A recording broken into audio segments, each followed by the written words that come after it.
5 বছর ওর পায়ের মালা থেকে ভেঙে গেছে। আমি টাকার জন্য অপারেশন করতে পারিনি, তাই দাদার কাছে এসেছি যাতে ওনার থেকে আমরা কিছু সাপোর্ট পাই। সেই কারণে আর তোমাদের ভালোবাসা পেলে তোমরা যদি আমার পাশে থাকো। যখন আমি কোনো হেল্প করতে যাই তখন তোমরাও দু হাত ধরে আমাকে সাপোর্ট করো, তার জন্য তোমাদের থ্যাংক ইউ।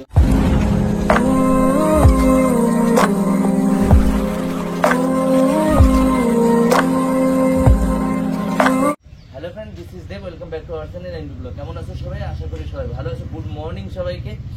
তো এখন আমি লেগে পড়েছি সকালবেলাতেই সব কাজ করার জন্য। প্রথমে উঠানটা পুড়িয়ে নিচ্ছি, আর উঠানের অবস্থা দেখো খুব খারাপ অবস্থা একদম। এই যে এই বেল গাছটা থেকে পাতা পড়ে পড়ে হালত খারাপ করে দেয়। দেখো কি অবস্থা সারা জায়গায়। এটা করবো, করে কি ঘরের কাজবাজগুলো করবো, ঠিক আছে?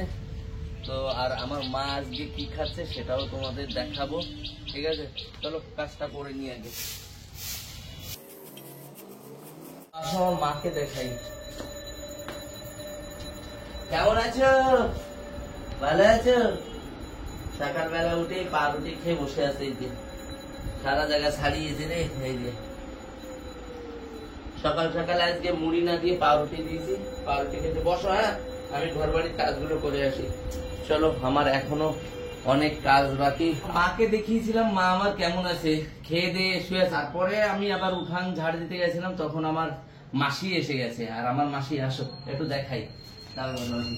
এটা আছে আমার মাসি, আর এটা আছে আমার মায়ের বোন, মানে নিজের। সবাই তো কোশ্চেন করবা যে কি ধরনের মাসি, কেমন মাসি, এতদিন এলো না কেন, কিভাবে, এসব ব্যাপার। মাসি অনেক দূরে থাকে, তো আসতে অনেক টাইম লাগে। মাঝে মাঝে এসেছে, তখন হয়তো আমি ব্লগ করতাম না, এরকম অবস্থা। মাসি অনেক দিন পরে পরে আসে, তো আজকে এসে। আর এর জন্য তো আমার মাসি এসে আমার মাকে না ছোট্ট করে একটা ডোজ দিয়ে দিয়েছে। বলেন কি? আর মা আমার কেমন আছে চলো সেটাও দেখাই, আসো। আমার মা এই যে দেখো একদম কত সুন্দর ভদ্র হয়ে শুয়ে রয়েছে। কিসের জন্য বলো তো? সকালবেলা দেখলে রুটি খাচ্ছিল, রুটি খাওয়ার পরে আমার মা বসে আছে। আমার মাসির কাছে কি বলছে, সব গুঁড়ো চাই। আমাকে বলে যে গুঁড়ো দে। আমি কিন্তু দিন এক রকমের গুঁড়ো আছে, গুড় অনেকেই জানো অনেকেই জানো না, সেটা খায়। তো আমার মাসি ভাবছে কি হয়তো দিদি মনে হয় অনেকদিন পরে একটু নিতে চাইছে, তাই ভালোবেসে একটুখানি দিয়েছে। দেওয়ার সাথে সাথে আমার মার অবস্থা খারাপ। আমার মা দেখে এরকম বলছে, আমি সবসময় কাজ করি তোমরা ভালো করে এটাও জানো যে আমার মাকে আমি চোখে চোখে রাখি। তো দেখছি আমার মা ঝিমাচ্ছে, তার মধ্যে ব্যাপারটা কি হলো। তারপরে বলছে থুতু ফেলবে, গিয়ে দেখি থুতু ফেলবে। তো আমি বলছি তাহলে থুতু চলো বাইরে ফেলবা। থুতু ফেলবে কি, ফেলতেও পারছে না। তারপরে আমি বাটি দিলাম মুখে পরে, থুতু ফেললো। থুতু ফেলার পরে দেখলাম কালো কালো। তার মধ্যে রুটি খেলে থুতু তো একটু লালচে লালচে হবে, তো কালো কালো কেন? আমি শুনছি মাসি বলছে একটুখানি গুড় নিয়েছে। আর গুড় নিয়ে দেখো এখন বলছে বাপের বাড়ি যাচ্ছি আর শ্বশুর বাড়ি যাচ্ছি, মানে বাসের ডাঙা হাত দেবো হয়ে যাচ্ছে আমার মার এখন। আর কেমন আছে সেইটা একটু শোনায় বলি। আমা কেমন আছে এখন? ভালো আছো? কি বাসের ডাঙ্গা দেবো করছে, মাথার ভিতরে ঘোরাচ্ছে? বলছে বাসের ডাঙ্গায় দেবো করছে। এখন জানি না কত সময় পরে কাটবে। আর আমি একটু বারে যাবো বাজার, আমার মাসি এসে বাজার টাজার করে এনে তারপরে আমার মাকে তাড়াতাড়ি গরম ভাত খাইয়ে দেবো, চান ধান করে দেবো, তারপরে ঠিক হয়ে যাবে। একটু তো নেশা হয়, একসময় আমার মাও ভীষণ ভাবে লাগাতো, সেই নেশাটা ছিল। তো আমাকে বারবার বলে, তো আমি আনি না। আর গুল কেউ খেও না, নেশার জিনিসই খেতে নেই, কোনো নেশার জিনিস খাওয়া ভালো না। চলো একটু বাড়ির কাজ বাজ গুলো করে নি, আর আমার মাসির সাথে একটু কথাবার্তা বলি। তারপরে আজকের দিনে আমাদের কি চলবে, আমার মাসি এসে কি ব্যবস্থা আছে, কোথায় যাব, কি করব, সবকিছু তোমাদের কাছে শেয়ার করবো। চলো বাজারে যাই। আমরা বাজারের পথে বেরিয়ে পড়েছি। আর আমাদের বাড়ির সামনে যে রোডটা, এই যে রোডটা দেখছিলে এতদিন খোঁড়াখুড়ি চলছিল, সবকিছু চলছিল, সেই রোডটা এখন শুরু হয়ে গেছে তৈরি। আর বেশি দিন লাগবে না, 10-12 দিনের ভিতরে এই রোডটা ওকে হয়ে যাবে, একদম পুরো পারফেক্ট হয়ে যাবে। রোডটা দেখো সবে শুরু হয়ে গেছে। আমাদের এই পাশটা এই যে একবার দিয়ে দিয়েছে, একদম ঝাক্কাস রোড হচ্ছে। রোডটা দেখো একবার, সেই রোড হবে, সেই মাখন রোড। চলো বাজার যাই। চলে এসছি বাজারে, আর এখন কি কি নেবো চলো দেখি কি কি নেওয়া যায়।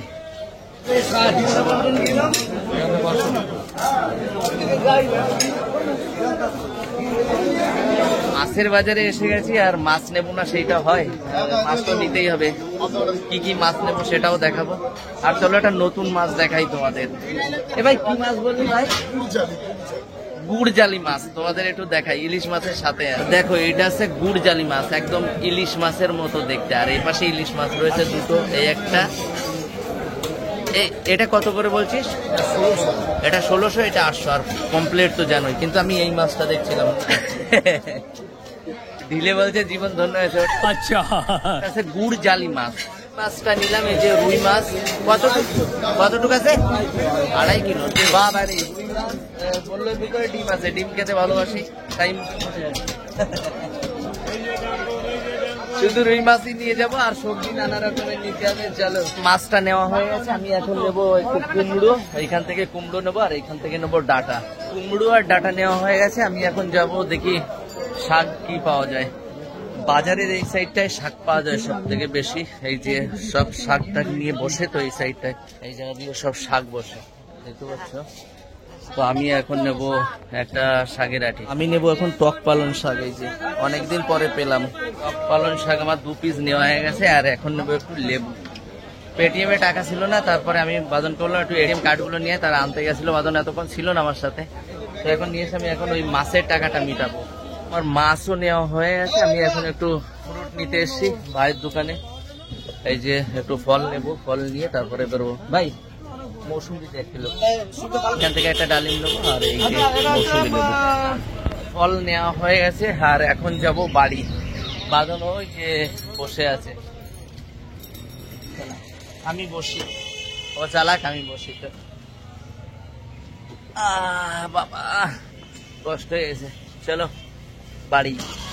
আমরা চলে এসছি বাড়িতে। আর এই যে সবজি, হাই হাই পাগল মতো দেখো দাঁড়িয়ে রয়েছে কিভাবে। ঢিলে তো ঢিলেই, ঢিলে একদম যেভাবে দাঁড়াতে বলে ওইভাবে দাঁড়িয়ে পড়ে থাকে। তো চলো এখন সবজি টবজি কেটে এখন রান্না শুরু করতে হবে। আমার মা ডাকছে, ও কাকা চলো মার সাথে একটু দেখা করি। এই দেখো 2 বোনই বসে সেই মানে সব মনের কথা বলা বলি করছে। আর রতন কাকাকে সবসময় ডাকে, সবসময় বলে না বোনো বোনো ঝড়ি ঝড়ি, তো বোনো এই যে আমার মাসিকে ডাকছে, সবসময় ডাকতেই থাকে। আমার দেখো এই যে রতন কাকা কি করো, দেখো রতন কাকা শুয়ে কি মজা নিচ্ছে। রেণুকা ভাত খাবো তো? ভাত তাহলে রান্না ফান্না করো, রান্না করবে না? এই যে হাতে লেগে গেছে, রান্না করতে পারবো। হাতটারে কি করেছে দেখেছো, প্লাস্টারও রাখবে না, আবার মানে রান্না করতে পারবো না এখন বলছে। তো চলো আর টাইম পাস না করে, আর আমার মাসি এই যে বসে আছে, 2 জনে মিলে কথা বলছিল। তো চলো এখন আমি একটু রান্না ফান্নার ব্যবস্থা করি। আহাই রান্না করবো, আহাই আহাই বলছে, আহাই রান্না করতে, মানে উনুন নেই তো এইখানে, তো আর মাটির উনুন নেই, একটা আছে বাইরে, কিন্তু ওতে আর ব্যবস্থা হয় না, কি করব, তোমাদের দিদি নেই। আমার বাজার আনার পরে তারপরে সবকিছু আমি সবজি কাটা হয়ে গেছে। এই একটা সবজি কেটেছি, এই একটা কেটেছি, আর টক পালনটা আমার বালতিতে ধুয়ে এখনো উঠাইনি। আর আমি এখন মাছ ভেজে নেব। আর এই যে দুজন 2 সুইটার এই যে বসে আছে, আমার মাসি এখানে বসে আছে, আর 2টো দিদি এসছে আমাদের বাড়িতে ঠাকুরনগর থেকে। ঠিক আছে, তো দিদি কোথা থেকে এসছো? আমরা ঠাকুরনগর হাজার মনসা মন্দির। কিসের জন্য? আমরা এসেছি আমার মেয়ের জন্য একটুখানি। আমি এসেছি আমার মেয়ের জন্য, হ্যান্ডিক্যাপ আমার মেয়েটা। তো আমার মেয়েটার প্রচুর প্রবলেম মাথায়, তার জন্য দাদার কাছে একটুখানি হেল্পের জন্যই এসেছি আমি। মানে দাদাভাই আমাকে যাতে একটু সাপোর্ট করে এই জন্যই এসেছি। আর দাদাভাইটা আমাদের বাড়ি নিয়ে যেতে চাই। ও আমার কিছু বলার আছে। আমি ঠাকুরনগর থেকে হাজরাতুল্লাহ থেকে এসেছি। আর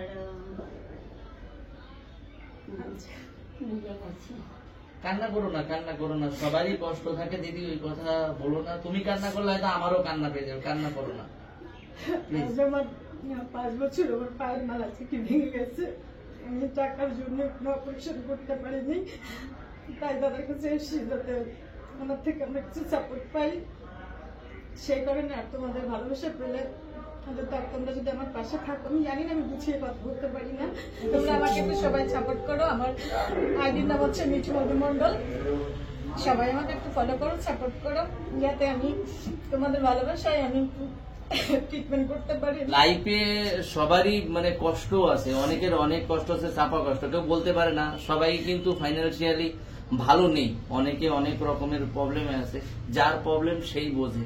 তো দিদিটা কান্না করছে, তার অনেক প্রবলেম আছে, তার জন্য দেখো নানা রকম প্রবলেম নিয়ে সবাই আসে। আর আমরা সবাই মিলে যারা আমার পরিবারে আছো, যারা সাপোর্ট করো আমাকে, তখন আমি কোনো হেল্প করতে যাই তখন তোমরাও দুহাত ধরে আমাকে সাপোর্ট করো, তার জন্য তোমাদের থ্যাংক ইউ। আর আমি আশা করি দুটো দিদি যেভাবে তাদের মানে সমস্যা নিয়ে আমার বাড়িতে এসছে, আমি চেষ্টা করব তাদের বাড়িতে যাওয়ার বা কিছু করার। তো চলো সবসময় আমাকে সাপোর্ট করতে থেকো যাতে আমি কিছু করতে পারি। একটা কথা আছে কি, দেখো অনেক লোক আছে যে যন্ত্রণায় ভুগছে কিন্তু মুখ খুলে বলতে পারে না, কিসের জন্য বলো তো? তার কোনো সাপোর্ট নেই। তাই তার জন্য চলো না সবাই মিলে সাপোর্ট করি সবাইকে, তাহলে সে যদি আগে বাড়তে পারে।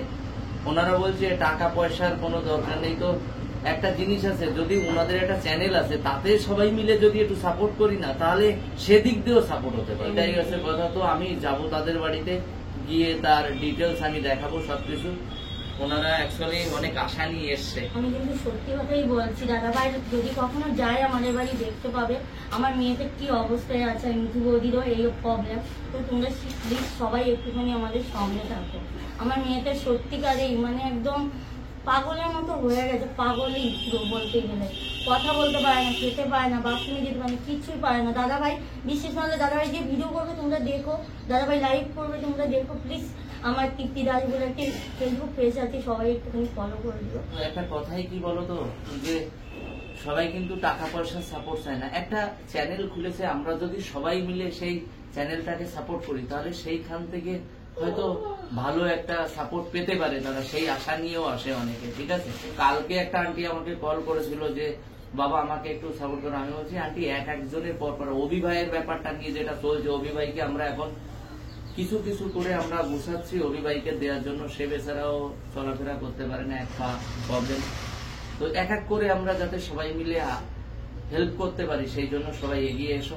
ঠিক আছে, কিছু বলার নেই, মানে বেশি কিছু বলতে গেলে আমারও দুঃখ লাগে, কি বলবো। তো চলো আমি এখন আমার রান্না বান্না গুলো শুরু করি। আমার ফাইনালি আমার রান্না টান্না সবকিছু কমপ্লিট হয়ে গেছে। আর এখন আমার মাকে স্নান করাতে নিয়ে যাব, স্নান করিয়ে এসে তারপরে খাওয়া দাওয়া করবো। তো চলো স্নান করিয়ে নিয়ে আসি। মাকে স্নান করিয়ে এই যে নিয়ে এসছি, আর মা এখন ভাত খাচ্ছে। মাসি অনেক আগে স্নান করে নিয়েছিল, দুজনে বসে এই যে দুই বোনিতে ভাত খাচ্ছে। এখন খাওয়া দাওয়া হয়ে গেলে, আর আমার এখনো খাওয়া দাওয়া হয়ে যাবে, তারপরে আমি পুরো ঘর পরিষ্কার করে স্নান করব। স্নান করে এসে তারপরে আমরা দুইজনে খাওয়া দাওয়া করবো। মার মাসি স্নান করে খেয়ে দিয়ে শুয়ে আছে, আর আমি আর বাঁধন সবে স্নান করে আসলাম, এখন যাবো খেতে।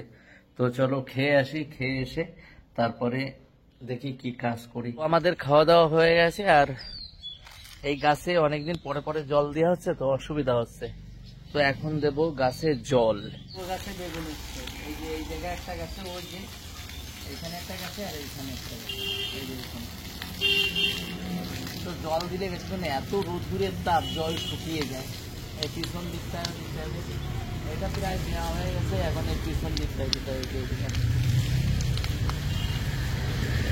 বাঁধনেরও একটু জল দিতে হবে, বাঁধনেরও জল লাগবে।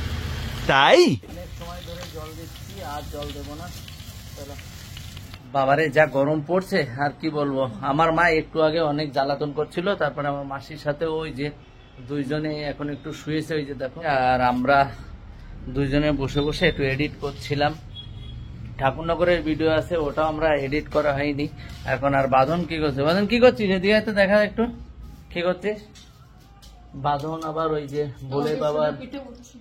ভোলে বাবার সেই তারকেশ্বরের যেটা ধাগা বলে ওইটা পড়ছে, যেন যা পাপ টাপ করেছে যেন ধুয়ে যায়, ভোলে বাবা যেন বাঁধনকে ভালো রাখে।